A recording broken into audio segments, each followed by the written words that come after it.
Flavius, tu lis quoi?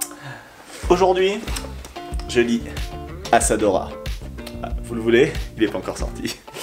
Voilà, privilège de service presse. Alors Asadora, c'est le nouveau manga qui est sorti par un des plus grands génies en fait du manga tout simplement. C'est Naoki Urasawa.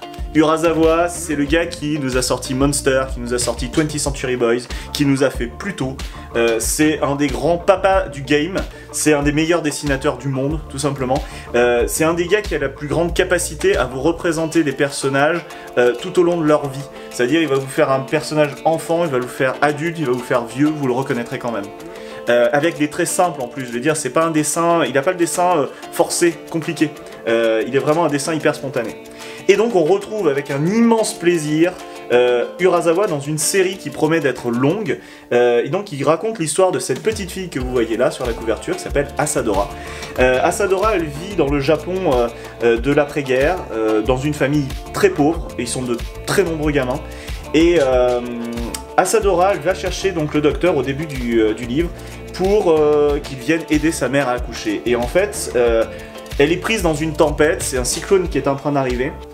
Elle va finir enlevée, elle va en fait, c'est une sorte de course-poursuite, de fuite en avant en fait, et elle va rencontrer comme ça toute une gamme de personnages. Alors ce qui est intéressant, c'est que le tout début de l'œuvre s'ouvre en fait sur une scène de panique, je vous la montre, hein, c'est vraiment la deuxième page, où on voit un espèce de monstre en fond qui arrive. Et ensuite, tout de suite, on switch, on revient sur les années 50, et là on tombe sur Asadora gamine. Et en fait, tout à la fin, subtilement, Urasawa nous tease, et il nous fait une référence à un potentiel monstre tout à la fin du truc.